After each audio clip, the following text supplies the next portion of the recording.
Order, please. Orders of the day. The honourable member for Preston. Mr. Speaker, I rise to raise a question of privilege, and I am doing so at the earliest opportunity.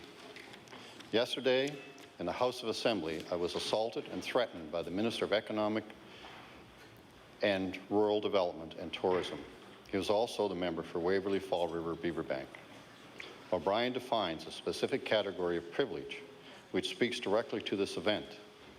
They describe this as a freedom from obstruction, interference, intimidation, and molestation, and states, speakers have consistently upheld the rights of the House to the services of the members, free from intimidation, obstruction, and interference. Furthermore, Mango states that members are entitled to go about their parliamentary business undisrupted. Assaulting, menacing, or insulting any member while he's coming or going to or from the House, or an account of his behaviour during proceedings in Parliament, is a violation of the rights of Parliament. Any form of intimidation of a person on account of his behaviour during the proceedings of Parliament could amount to contempt.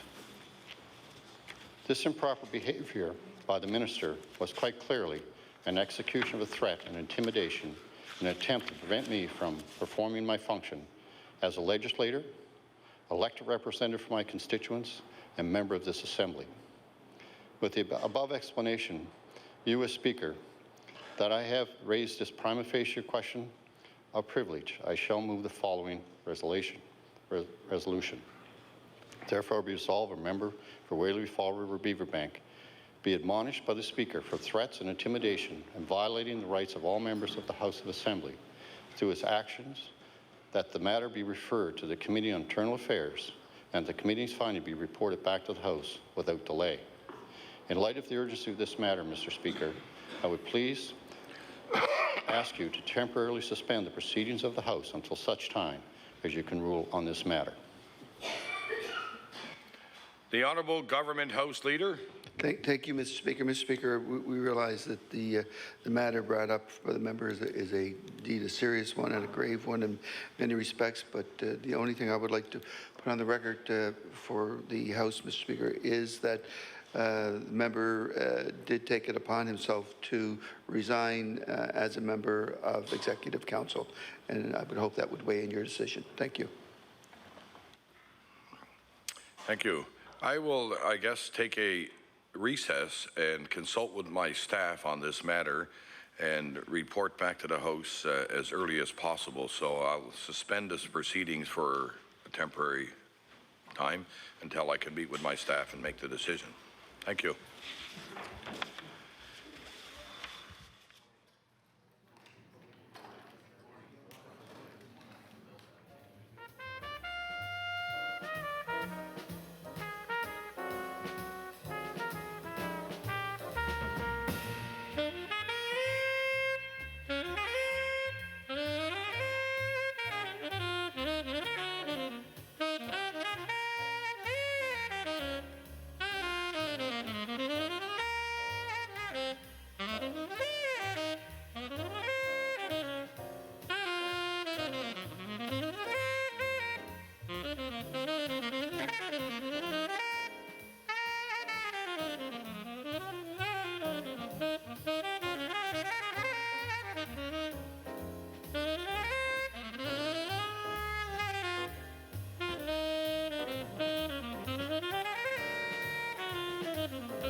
Are the whips satisfied?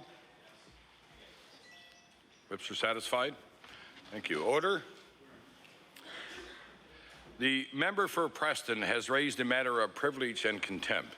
Members will remember that I outlined the principles surrounding a finding of a prima facie of privilege on April 23, 2013. This is an unrebutted allegation of assault of obstruction. According to the authorities, this is a matter of contempt and a breach of privilege. Following the principles I set out for the House, this constitutes a prima facie case of breach of privilege and of contempt. I consider the member for Waverley Fall River Bigger Bank's resignation from the Executive Council as raised by the Honourable Government House Leader. And while it did not go to the question of whether there's a prima facie case, it may be something the House may wish to take into consideration. I have considered the proposed resolution, and I understand that the member for Preston has agreed to restrict the motion to a referral to the Committee of Internal Affairs. I will now recognize the member for Preston to read his revised motion. Thank you, Mr. Speaker. Be it resolved that the matters relating to the actions of the member for Waverley Fall River Beaver Bank be referred to the Committee on Internal Affairs, and that the committee's finding be reported back to the House without delay.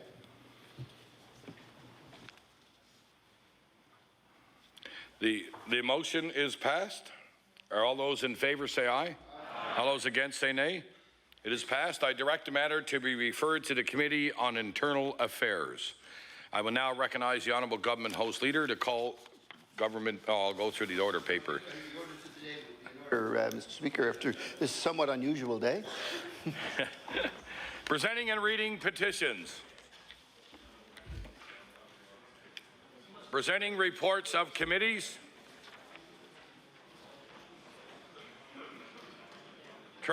Tabling reports, regulations, and other papers. Statements by ministers. Government notices of motion. Introduction of bills. Notices of motion. The Honourable Leader of the Progressive Conservative Party. Mr. Speaker, I hereby give notice on a future day I will move the adoption of the following resolution. Whereas family caregivers provide a crucial service to their loved ones in their time of need. Whereas May is Caregiver Awareness Month, a time devoted to showing gratitude and appreciation to those who work so hard to protect and care for our loved ones. Whereas Caregivers Nova Scotia will hold caregiver appreciation events across the province throughout the month of May to show how important the work they do is. Therefore, be it resolved that all members of this House recognize May as Caregiver Awareness Month and show the individuals who dedicate their days to protecting and caring for vulnerable Nova Scotians across the province. Mr. Speaker, I request waiver of notice and passage without debate. There has been a request for waivers. It agreed. All those in favour say aye. All those against say nay. Motion is carried. The Honourable Member for Inverness. Mr. Speaker, I hereby give notice that on a future day I shall move the adoption of the following resolution. Whereas Larchwood Canada of Margaree has been recognized in the 29th Annual Nova Scotia Export Achievement Awards for its excellence in achievement and exporting. Whereas the Nova Scotia Export Achievement Awards recognizes the province's top exporters and celebrates excellence in Nova Scotia's export community. And whereas Larchwood Canada has been acknowledged not only for contributions to the community but also to our province. Therefore, be it resolved that all members of this House of Assembly congratulate Larchwood Canada on its recognition in the 29th Annual Nova Scotia Export Achievement Awards and wish them many future years of success. Mr. Speaker, I request waiver of notice and passage without debate. There has been a request for waivers. It agreed. All those in favour say aye. All those against say nay. Motion is carried. The Honourable Member for Argyll. Mr. Speaker, I hereby give notice on a future day I shall move the adoption of the following resolution. Whereas May is Celiac Awareness Month, and whereas celiac disease is recognized one of the most common chronic diseases in the world, it can only be treated by maintaining a gluten-free diet. And whereas the Canadian Celiac Association is a national voice for people who are adversely affected by gluten, and the Nova Scotia chapter has over 300 members and support groups in Badek, Shedikan, Pictou County, and Sydney. And therefore be it resolved that all members of this House of Assembly mark May as Celiac Awareness Month and recognize the Canadian Celiac Association for their dedication in raising awareness, understanding, and acceptance of this disease. Mr. Speaker, I request waiver of notice and passage without debate.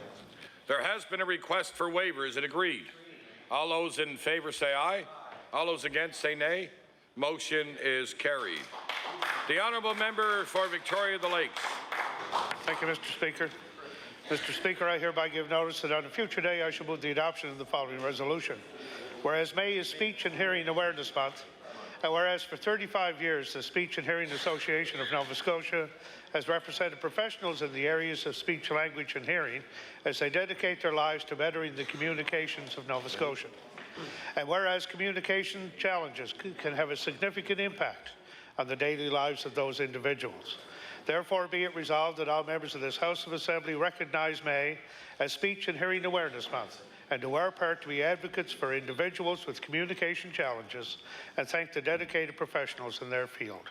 Mr. Speaker, I request waiver of notice and passage without debate. There has been a request for waiver. Is it agreed? All those in favour say aye. All those against say nay. Motion is carried. Orders of the day, government business. I will now recognize the Honourable Government House Leader to call business. Thank you. Mr. Speaker, would you please call government bills for third reading? Government bills for third reading. Mr. Speaker, would you please call Bill 61, the Cyber Safety Act? Bill number 61, the Cyber Safety Act. I will now recognize the Honourable Minister of the Public Service Commission and the Minister responsible for women. Thank you, Mr. Speaker. And I ask for the, through you, the House's indulgence, because this could possibly be the last time I have the opportunity to address my colleagues. And so in the spirit of that, I would just ask for perhaps a little more attention than one usually gives to third reading speeches. So, Mr. Speaker, I move that Bill 61 be now read a third time. Mr. Speaker, cyberbullying has been very much on all Nova Scotians' minds over the last few weeks. And this issue has touched so many people very deeply. Emotions are high. And we have all in this chamber collectively worked to address this issue and ensure Nova Scotians are protected. And I've spoken with many people, parents, teenagers, educators, members of this House, who have all been asking themselves, what can I do? Mr. Speaker, it's not every day that we see this kind of united focus on an important problem. Nova Scotians have told us that they want us to address this issue, and I have found their concern and their determination inspiring. I think we all have. It is the determination of Nova Scotians to see lasting change that has inspired this groundbreaking legislation. We want and need to protect Nova Scotians from online bullying, which has become a major issue for our young people, in particular in recent years. Mr. Speaker, other provinces have introduced legislation to deal with this problem, but for the most part, their legislation deals only with bullying in schools. And as we know, while cyberbullying affects the school environment, it doesn't stop when the 3 o'clock bell rings. Mr. Speaker, we have worked hard to address the problem from a system-wide perspective. Nova Scotians told us that there's often a gap between online behavior that is considered criminal and cyberbullying that is clearly designated to harm someone but is not covered by the Criminal Code of Canada. And when that happens, families have told us they don't know where to turn. They are upset, they are frustrated, and they often feel like no one can help. We believe this legislation will give victims and their families the tools they need to address cyberbullying when it happens.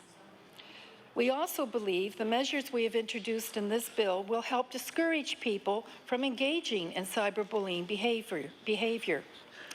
Mr. Speaker, the Cyber Safety Act would allow victims and their families to go to the court to get a protection order if someone is repeatedly harassing them online. The protection order could demand simply that a person stop talking to or about another person online.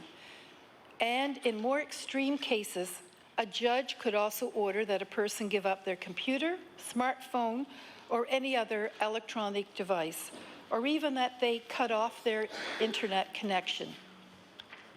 And violating a protection order would carry a penalty of up to $5,000 or a jail term of up to 6 months. Those victim protection orders are a section of this legislation that could take effect quite quickly. The Cyber Safety Act also makes it possible for victims and their families to sue in civil court. And if the person accused of cyberbullying is a minor, their parents could be held liable for damages. Parents would then have to prove to the court that they made reasonable efforts to ensure their child did not engage in this behavior. In today's world, most parents know they need to teach their children about proper online behavior. And I believe many Nova Scotian parents are having these conversations with their children on a regular basis, especially in the last few weeks. And there are materials already available and being developed to support parents regarding responsible use and reasonable monitoring. The Cyber Safety Act simply makes it clear that there can be financial consequences for those who engage in cyberbullying or those who don't properly monitor their children's online behavior. This act also establishes Canada's first investigative unit dedicated to cyberbullying. People have told us that when they or a loved one are bullied online, they don't know where to turn for help. So put simply, this unit is a place where anyone can take their concerns over cyberbullying and how they will be heard, and know they will be heard. The final piece of this legislation that I'd like to talk about is an amendment to the Education Act. Nova Scotians have told us that it was not always clear who could address an issue of cyberbullying if it happened outside school hours or off school grounds. The Act will clarify that principals can deal with a situation of cyberbullying if it affects the school environment. And it will ensure that principals and school boards are able to cooperate with provincial agencies like the CyberScan unit. Mr. Speaker, we are moving ahead in consultation with all parties, and I thank everyone for their input and their advice. I think it's important to note that we have made amendments to the legislation as requested by the opposition. We know this issue is important to members on all sides of the House, and we have taken your views into account. Mr. Speaker, over the last few weeks especially, many Nova Scotians who have experienced bullying and cyberbullying have told their stories. They often feel helpless, they feel as though no one is listening and no one can help. This act will help to alleviate the terrible feeling of powerlessness in situations like this. But Mr. Speaker, it is not all that we are doing to address this important issue. We have asked the federal government for changes to the Criminal Code of Canada, and that would make it a crime to distribute intimate pictures without consent for a malicious or sexual purpose. We've been meeting with community and women's groups, youth, health and educational professionals, and others to identify gaps in services for those affected by cyberbullying and sexual assault. We have made an additional $900,000 available for programs across the province to support victims of sexual violence. And we are reviewing the actions of all agencies involved and coordinating a provincial education campaign to ensure Nova Scotians know where to get help if they need it. Mr. Speaker, we will not stop there. We are committed to making changes across this province wherever they are needed. This legislation and the work that has supported it and the work that will come is a reminder to us all, inside and outside of this House, that if we stand together, we can accomplish great things. Nova Scotians are watching what we're doing together, Canada is watching and the world is watching. And we will do what is needed to support Nova Scotians struggling to deal with the issues of sexual violence and cyberbullying. We want to make Nova Scotia a more supportive and stronger province for everyone. And I just want to add, Mr. Speaker, with the House's indulgence, that this has been a life-transforming experience for me over the past month. I have met with so many people who work so hard on these issues and so better understand what needs to be done.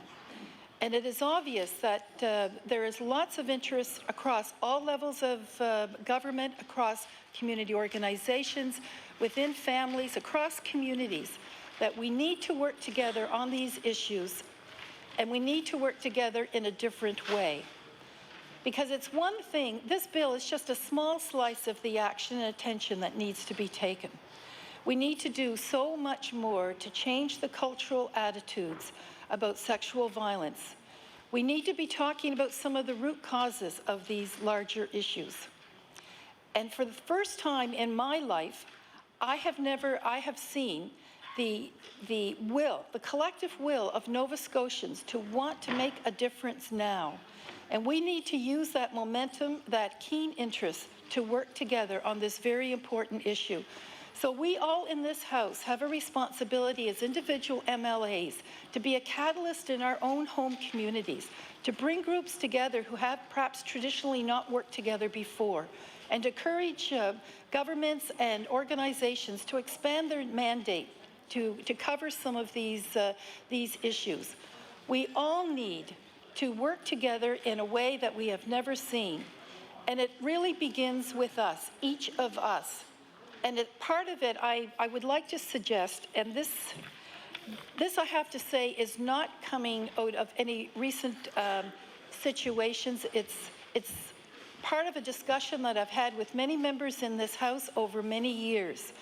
I think it's time that this House look at the rules and procedures so that everyone feels included, everyone feels that they have a role to play, and that we're able to harness the collective energy and goodwill of every member of this House. We can do a better job, and I know that we will. Thank you. Here.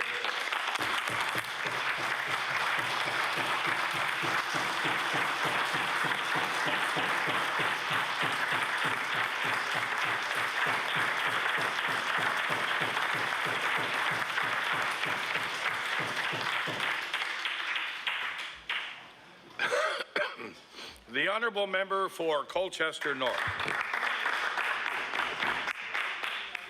Thank you, Mr. Speaker. I'm pleased to rise again in this House to speak to the issue of bullying and cyberbullying, and in particular to the Bill 61 that's before us for third reading.